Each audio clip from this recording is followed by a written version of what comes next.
There's a basic lack of understanding of the heartbeat of the music, and then subsequently tapping into the heartbeat of people. You want to talk about struggle. Imagine being a black music practitioner coming out of Canada, because there's no music infrastructure that connects the community in general. Are you ready? The history of black music is deep in Canada. How does a Canadian artist get on if you don't have the cosign? Well, we already knew we were dope. But they were so enthused by my Jamaican accent, like Jamaican funk, right there, the funk. Being a woman in this business was a disadvantage at the time. I love the new music coming out of Canada. We're helping to change the industry. You can make your mark being exactly who you are.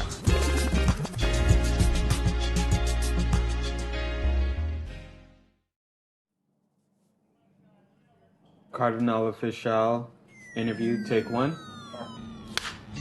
Action. Sorry.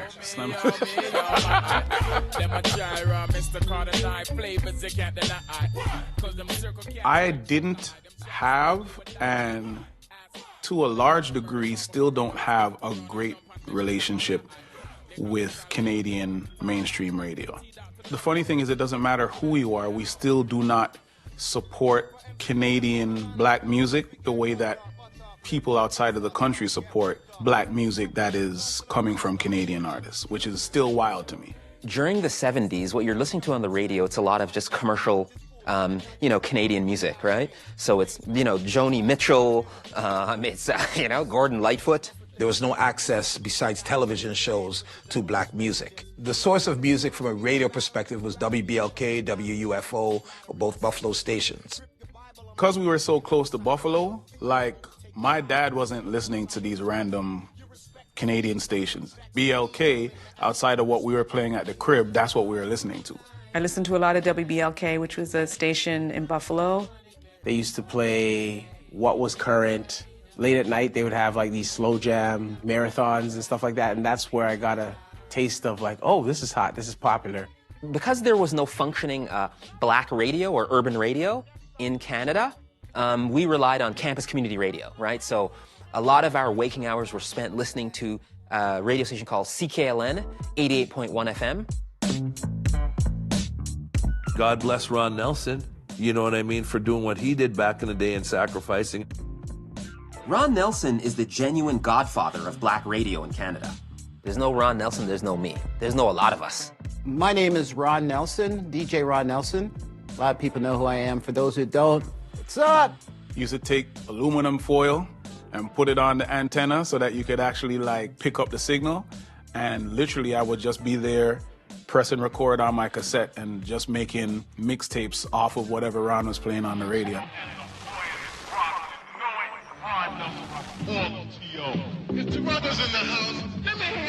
None of it was top 40. CKLN was an underground radio station at the time, but black music, again, was something that was not really their thing. It was all about punk rock and new wave and alternative music.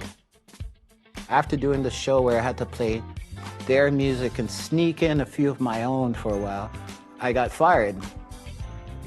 Because I was a student, I think I was a little more empowered to get the job back, because about a month later, they called me and said, not only can you have your show back, but you can do what you want with your show. You can call it what you want and play the kind of music that you want. So it was 1983 officially where the show was born, and everything else after that is history.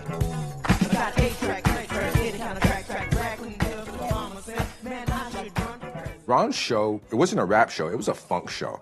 And that's why it was called Fantastic Voyage, because he was playing primarily the funk records that guys were rapping on. So as I'm turning the dial on the radio station, just as a kid, just to see what's cool, you might catch something. I got my cassette ready. My dad bought me a cassette and taught me how to record stuff. And I tripped over the station. It was 88.1. It was playing hip-hop. I'm the godfather of rap. Well, let's get this straight. There's no content. That was the most popular hip-hop show in the whole country. And it was Saturdays from 1 to 4. That would have been the birth of interest in hip-hop for me as a fan. Hip-hop is definitely live this year more than any other year. And it's good to see the Canadian artists putting themselves on the map. Elements of style, If you wanted to get into this new thing called hip hop, you would go to Ron Nelson. That was the biggest platform. I possess what all the MCs lack, the elements of style. As a matter of fact, that's right, I'm possessed, you battle me. It wasn't like there was radio in Toronto focused on hip hop and R&B. Where are you finding this? And then you had Ron once a week, 3 hours. That was it. So whatever Ron was playing on his program is what we were exposed to. The Canadian music industry is doing very well these days. Its share of the record market has jumped dramatically since a regulation 8 years ago forced AM radio stations across the country to play more Canadian music, 1/3 of their programming. But some say the rules don't encourage new Canadian talent. People are very strong in their comments against Canadian content because they feel there's too much repetition and too much play on music by the same limited pool of artists. It's always Gordon Lightfoot, Anne Murray, Burton Cummings, and the same half dozen or so artists. That's not doing anybody any good. It's not helping the industry grow. We all know about CanCon and requirements to play Canadian music on Canadian radio to protect Canadian culture because we share a border with America, which they're big and they have a lot of influence. Not the only country in the world to do this. You know, France does this. You know, different countries in the world do this. But if you go back to when CanCon was started, you know, just to give you perspective, the radio stations fought the development of CanCon in general to begin with because they actually felt in their minds that if you played too much Canadian music, people wouldn't listen to the radio. So that's our starting point.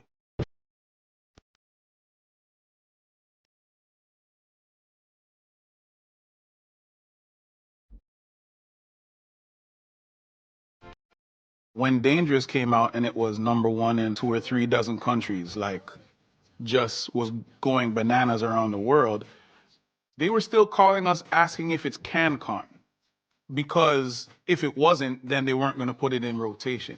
And I remember it didn't make any sense to me because I'm like, all right, hold on a second. So here's a song that's selling hundreds of thousands per week. It's in heavy rotation everywhere around the world. And here you are in your own home country. And these guys are still asking you if it's CanCon because that's the only way that they want to put it in rotation.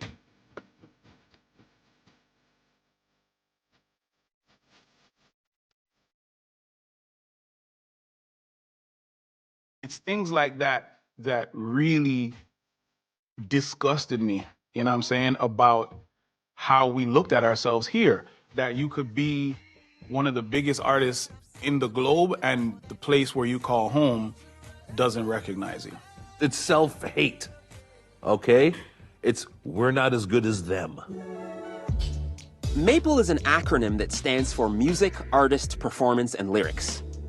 Now, these 4 elements are used to qualify songs as being Canadian content by the CRTC, the Canadian Radio, Television, and Telecommunications Commission. The CanCon rules to me is bullshit because it's like, if you're a Canadian artist, that's all it should be. I get A, and that's it.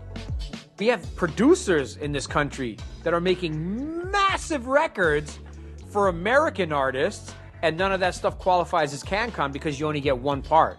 Hence, why a guy like Drake has not had a #1 radio hit in Canada yet.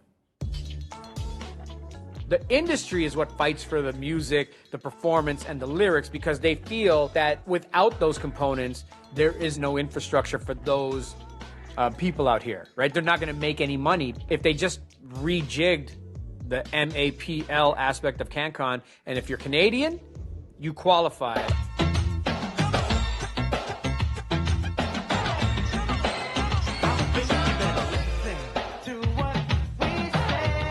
It was tough getting played. I mean, even when we were getting Juno nominated, we still couldn't get that A rotation. I remember going to the A&R office. We were in town, and they wanted us to call the programmers, tell them we really appreciate them adding the record and this and that. And I remember we had a sheet about that thick. And, you know, we go through, we make the phone call. They gave us a credit card to make these calls. And then I remember looking on the A&R guy's desk, and there was another sheet, but it was about that thick. And I'm like, what's that? He goes, oh, that's for, I don't know, it was a Glass Tiger or one of those groups. And I was going, that's all the radio stations they're on? Yeah. And it was like that. And I was like, oh my God, I was like, just imagine what they're... Because all we were getting was the major top 40 stations in each province, right? Which is only like 2 per city. You and Jack, you know it won't bounce. But why would I give you money? I'm out to burn it. Cause I'm the one that's straight trying to earn it. To have a successful or functioning music career in any country, to include Canada, so you have to have some kind of commercial radio support and infrastructure, okay? Right? That's as old as Jesus. Now, in Canada, because we lacked any kind of black radio presence, in America you have black radio, you have what they call urban radio that runs across a nation, across 50 states. They had different departments, the pop department, the black department. We thought that was odd. But then we understood that, yeah, you have radio stations that only play a certain genre. How could a democracy, how could a country, like Canada, that would not even have a functioning black radio station, right? That's owned and operated by community interests. My first album, I had 35 radio stations in the country, major radio stations playing my stuff. Now I got 6 radio stations across the country playing my stuff. And I have grown in popularity. So it forces me to think they're just trying to cut down like black music. Because how can somebody still win the most popular video award? People's choice, meaning people voting in for you. That's what the people want to hear, and only be played on 5 radio stations. Topic to topic. Yo, are you ready for the drop? Then drop it.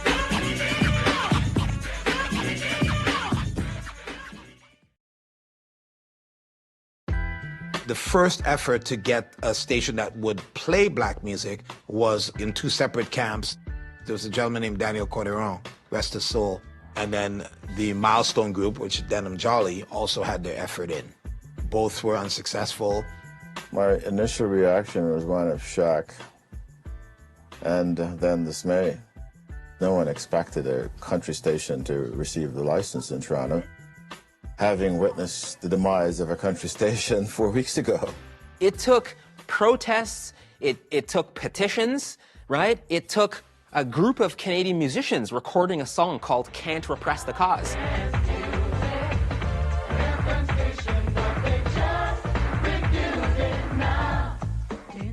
Basically, social protest movements that carried over many years just for the right to have the CRTC grant a license to black owners and operators, right? Entrepreneurs, to get this radio station set up, right? Which is just tragically, is just unfair. In fact, we got great results. We had 6,500 letters of intervention on our behalf from the broad community, which included labor unions, politicians, doctors, lawyers, people from all walks of life, and from Queen's Park, from all the political stripes, and of course from our own black community. I want you to know HDV needs more hip-hop on the radio. I opened the presentation in Ottawa, and I said, Madam Commissioner, we'd like to open the presentation, but first I'd like to thank you for having turned us down on 2 previous occasions, right? And nobody had a clue what I meant. And I said, when I expounded on it, I said that the music that we were not approved for has now evolved to be the #1 genre of music in this country. And I said to the commission, I said, Madam Commissioner and fellow commissioners, in my right hand, I have the Holy Bible, the King James Version. And in my left hand, I have the Bible of Black Music, the King James Brown Version.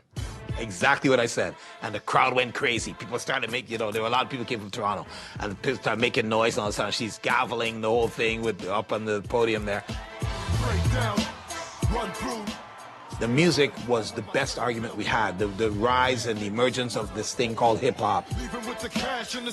When Flow 93.5 launches in 2001 during Black History Month, African Liberation Month, people in Toronto and Canada in general are ecstatic, because this is the first Canadian urban music radio station that's going to crank out our hits, our rap music, our soul, our R&B, our reggae, all of that. And now that's a big deal for business purposes because it means you're now able to generate royalties, right? If you have your music registered, which most black musicians did at the time. and it's also taking you just to different, wider listenership. It's just a much larger platform. People loved the station. I think we got voted Station of the Year nationally in our second year, which is like ridiculous. The industry itself was against Flow in the beginning. They never wanted them to be a reporting station. To be a reporting station means you contribute to the chart position of music. And from the jump, they didn't give Flow the opportunity to report because they knew that Flow would start playing music that the rest of the stations weren't playing, and it would make the chart look weird. And they don't want to be like, well, why is this station playing this song, 50 times a week, and none of the other stations in the country are playing them? We played 82, don't quote me, 82 or 87 artists in our first year that had never been on commercial radio before. That's got to be a record. What do you guys have coming up, promo-wise, albums, CDs, shows, whatever? Let it all out right now. Well, definitely. The station was very successful, but as a standalone in a conglomerate-based market, an oligopoly, like most things in Canada, we only have one station to leverage. I think there's a lot of different factors that help to continue the discrimination. When you think about the three black radio stations in Toronto all having the weakest signals. Yeah, you could talk about the numbers and the satellite and this, that. That's nothing to do with it. In America, they have a black music radio chain nationwide that plays predominantly black music that's been on the radio in America since the 40s. In England, pirate radio was the equivalent of that. And they had to change that because of the popularity. Now there are a lot of commercial black stations in England now, the small ones, but they're legitimate ones. Not unless we have predominantly black stations that play black music, not just in Toronto, but in Edmonton, Calgary, Halifax, Yellowknife. Artists here will always go broke. Artists here will have to become a personality to supplement their income because they're not making money as a recording artist. Ladies and gentlemen, LA Love and Mishi Me!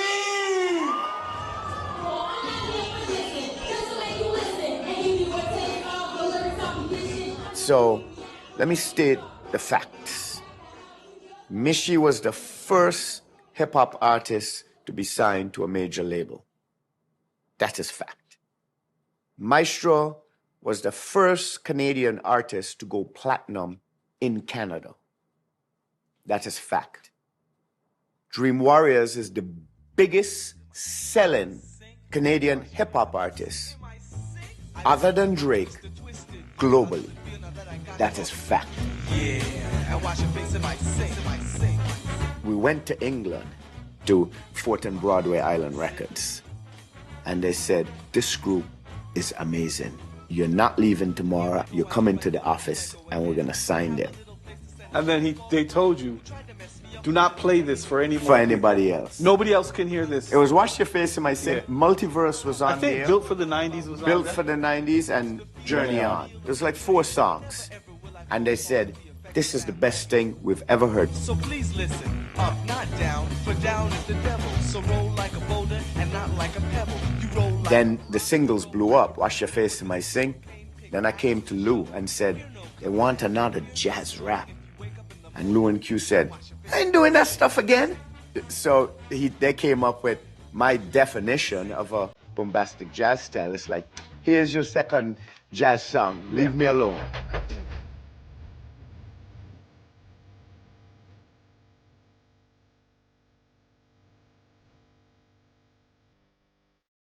The A&R guys in Canada is white with big bellies and like clueless, basically.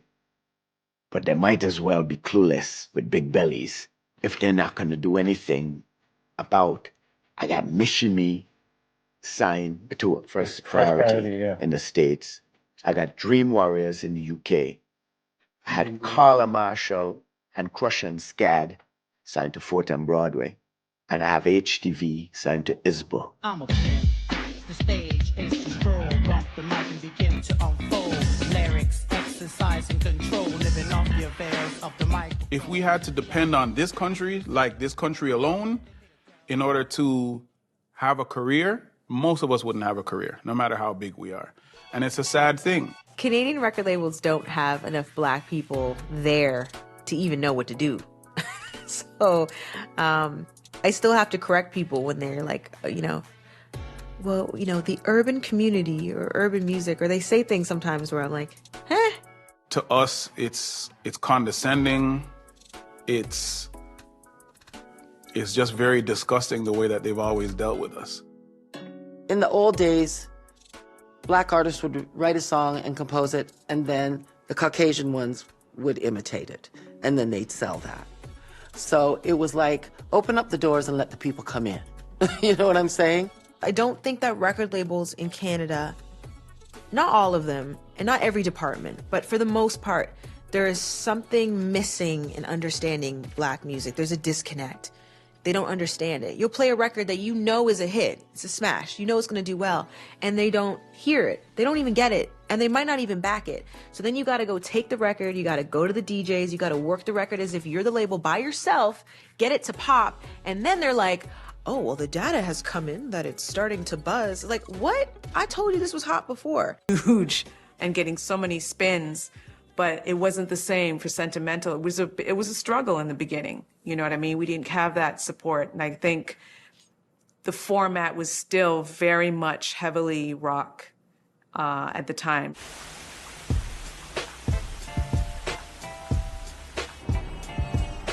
I remember my first day, my first job in the 90s. I sit in with the head of marketing, the vice president of marketing. She kind of threw this folder out, like, in front of me. And I picked it up and I'm looking through it. And I'm like, what is this? And she goes, it's a survey. I go, a survey? Okay. And I think she said something like, do you know what a survey is? I said, I know what a survey is. Like, what and so she's like, this is a survey. We hired a company to see whether or not working, black music is feasible in Canada. I said, what? And she said, yeah, like, I don't even know why we have you here because, this isn't going to work. I go, how so? Right? She's like, well, there's just not enough of you people here to support it. I said, excuse me? I go, are you suggesting that only black people listen to black music? And she's like, yeah. And I was like, that's insane. Yeah, I don't even think we really focused on Canada at all initially. Yeah, we didn't initially even want to sign a Canadian deal. The formula that was being used from what we saw could really only apply to the States, right? Because of the numbers, the population out there. But Canadian companies, what we saw, we're still trying to use that formula that there's no infrastructure to support it.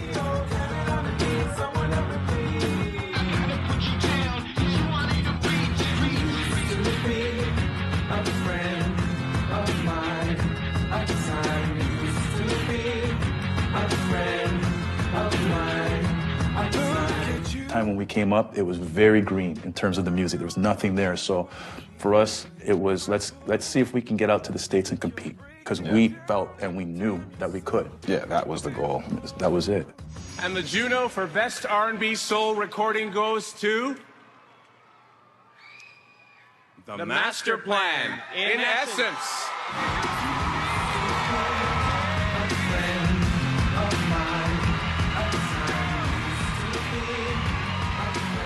Whoa, is this real? Is this really happening for real? Wow. 11 years, man. 11 years. Mom, are you seeing this?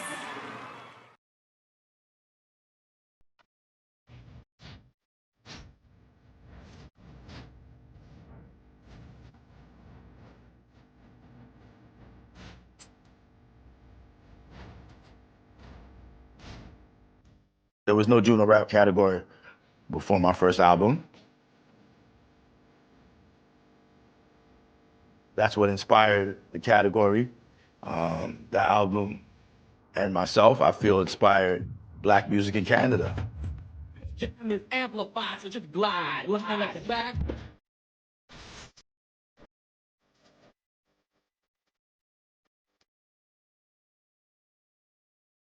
that. And to me, no matter what, it would be irresponsible of me not to mention and acknowledge artists who came after me, who were like my motivators right there.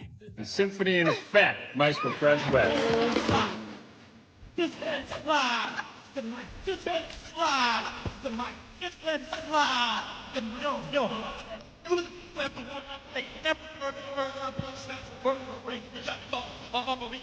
Before we won the Juno, it's like we had to let our talent represent us, you know, because everybody wants to be a rapper. But when you stand out, down to from the rapping to the instrumentals that we were picking, and then what we put everything together, everything just sounded so on another level, you know. Dolo's an incredible rapper, and Quadro's an incredible rapper.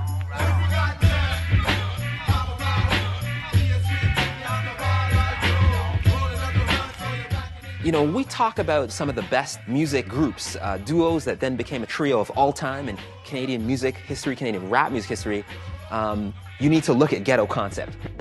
A lot of rap groups to this day weren't able to do is to capture the imagination as people in the hood on the block, in addition to people in the commercial music industry realm, you know, right? It's not a lot of groups that are able to do that. We got nominated for a Juno Award, and we won the Juno Award, yeah. So that was a big deal because we were the first kids from the hood, from the ghetto, to win that award. The group says though winning the Junos have been great, they don't like the fact that their award is one of the ones given out before the telecast. They don't feel Canada gives enough respect to black music. We're trying to get out there, we're trying to be seen. And at the same time, you know, we're at status, we're winning the same Junos that other people in there are winning. It's the same Juno. So I mean, why don't we get the same props? The Junos are an interesting thing when it comes to being a black musician in Canada. Watch your body waters, watch your drip, don't spill. These rivers run from Doomstown. I've seen both sides of the coin. I've seen where they don't pay attention, and I've also been on the side where all they do is pay attention. How the Juno functions was they'd have a gala on the Saturday, which was like some dinner. And then on Sunday, the televised version of it is where, you know, they'd give everybody their Junos. In awards handed out before the telecast, Best Rap Group Rascals turned down their award because they said urban music, meaning black music, didn't get a high enough profile at the awards. No black artists performed and no black awards were part of the television broadcast. It's about that certain industry music, like the urban music industry, doesn't get the respect it needs. It seemed like all the black music, like the urban music, like the reggae, the R&B, the hip hop, and back then a lot of black artists were doing dance music. So all of that stuff was on the Saturday at the gala, and we kind of felt that was a little disrespectful.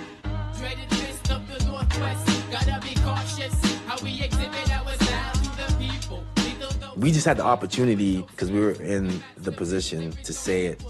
But the next year, the Juno adjusted themselves. The Chocolate, Thrust, Checkmate, Rascals to do it. So it was more, we were up there representing for hip hop. It was a unified front.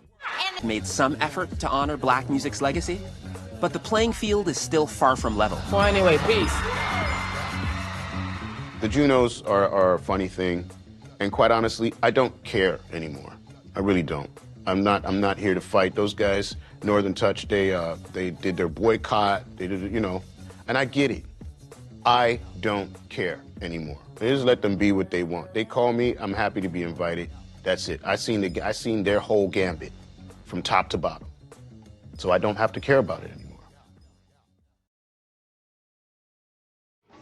Oh yeah, check it out one time, yo, because I'm putting it all together. I make it all so however. I pick up the mic and I start the style that lasts forever. The mind is steady to moving, the knowledge I consume it. I pick up the flow, it's good to go, the thrust again is proven. I like this, y'all, I like that, y'all. This is a scorching, a portion of rap to pack a punch of power. Sweet, not sour, to sack a bunch of vicious, delicious, rhyme kinda tasty. I'm not a turkey, so don't try to place me on the high. You see, this generation, you got the internet. Back then we had much music. Welcome to the first birthday party for Rap City. Are we alive in the house tonight? We have members of the Canadian hip-hop nation in the house tonight. Live performances, videos. We are celebrating as Rap City goes 1 hour long. They didn't think we could do it, but we did it, and we're here. Much music is crazy. How do I even put that in a nutshell? It was important for people to see the full package of who an artist was, because at that time, before videos came out, we knew music. We knew who these artists that made these great records were, but we never seen what they looked like. So videos did make a big deal when it came to the package of who the person was. Being on TV, being on camera in general, just combines like everything all together, you know? It's like you can put text on the screen, you can see what the person's wearing, you can hear them, you can see the environment. Like it's just, there's nothing better than being on camera and being on television, especially back in the day. It also brings into play, like, you know, another very important part of the music industry, which is videos. It's one thing to go in a recording studio and like record a dope song, but when you lay visuals to that, it really brings it to life. Now, right here, of course, is the Much Music Handbook, and if you don't have a Much Music Handbook, you wouldn't know that today is Long John Baldry's birthday. Even before Extendamix came about or Rap City, there was Soul in the City. Now, MCJ and Cool G left Halifax to go to Montreal to sign to a label there. Michael Williams was that bar that means like you've made it. Because when you make it on TV with Michael Williams, you're on TV in Canada. We'll be slamming the best in hip-hop, house, R&B, reggae, and alternative sounds. When I finally got the okay from Moses Neimer, and, you know, as I've said the story before, Moses, you know, saw the tape. I said, well, Moses, what do you want me to do? Like, you know, I'm just nervous. What do you... He goes, go up there, shake your locks. That, for me, was a level of power that he gave me. Didn't mean I was untouchable. It just gave me the fact that I didn't have to hide my own culture. I didn't have to suppress it. You knew I was playing black music. I'm black. I got dreads. If you watch Extendamix or DeMix, you're gonna watch a black show. And that's what the show was really about. Yeah, T. What's up? T was like, wait a minute, he's talking to a computer. He's talking to a computer. Yo, he has dreadlocks. Yo, he's Jamaican. Yo, he's not afraid to be himself. He's hilarious. Just the fearlessness and humor. Yeah, Master T he always tells you to keep it positive, and that's what we did because Master T said to. And special guest appearances by some of your favorite artists. You know it, Roxy. This one's for you. So join we had our 30 minutes of Rap City like once a week. Think about that. So, especially black people, we're waiting for our share, our little slither, our little slice of black music, of rap. As much as we were grateful for what it was, Soul in the City too, Extendamix, like we're setting alarms to see these videos. I already knew what kind of videos I wanted to, you know, kind of play. I also knew that Soul in the City was there, and I didn't want to kind of step on what they were doing. And you're chilling, watching Soul in the City, baby. Yeah, boy, on Much Music, not little, but much. Much music, you know. So my programming philosophy at that time was, if it makes you move in any kind of dance form or club, I'm going to play it. So at that time, if it was world music, I was going to play it. If it was hip-hop, I was going to play it. If it was R&B, I was going to play it. If it was reggae, I was going to play it. Calypso, I was going to play it. So it just became this musical sound of all kinds of music, all kinds of genres.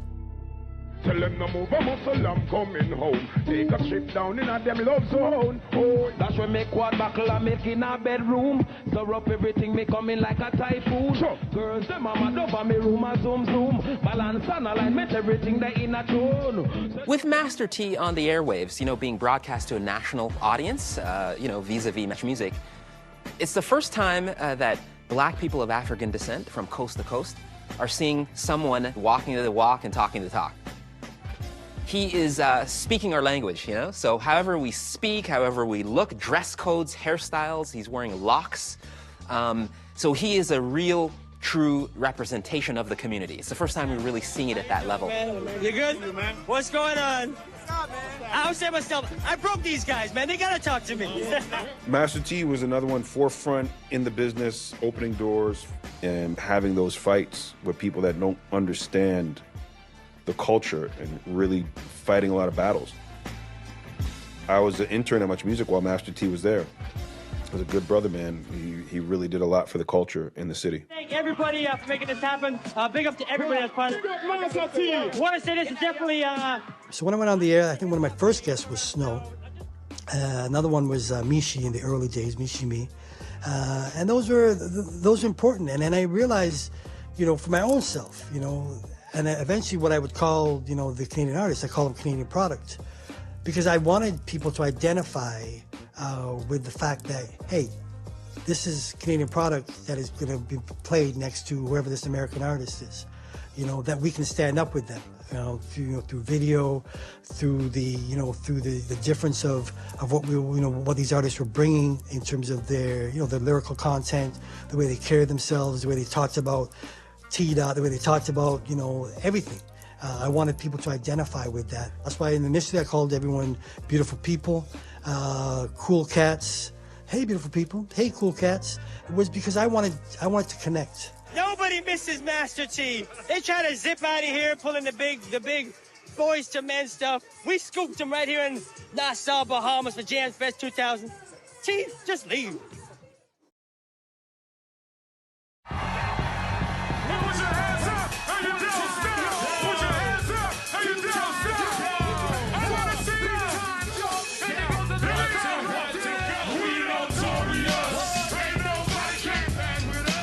The only way that you're going to be able to see success, you got to leave.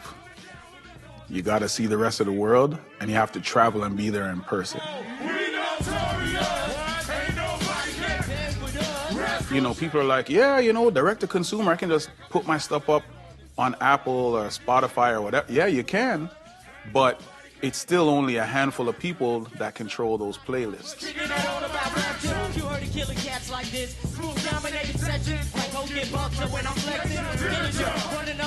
The radio thing is ongoing.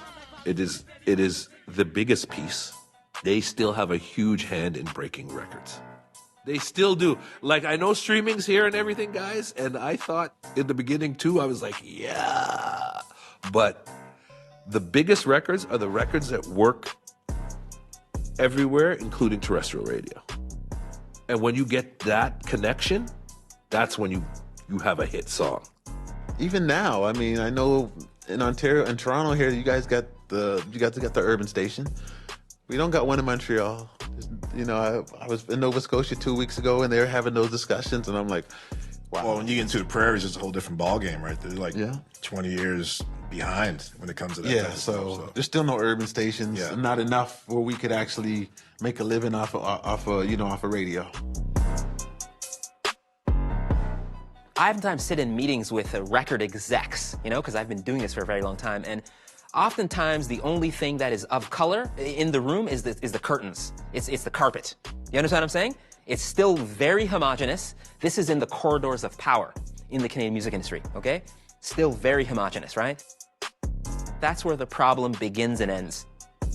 Once you're able to sort of diversify the workforce in the Canadian music industry, so we have a lot more music execs that are racialized, that are BIPOC, Indigenous, Black, that's when you're going to see the changes in who gets engaged, who gets signed, who gets supported, who gets those nice recording contracts, who gets supported on a grassroots level, right? That's the final frontier, I think, in Canada.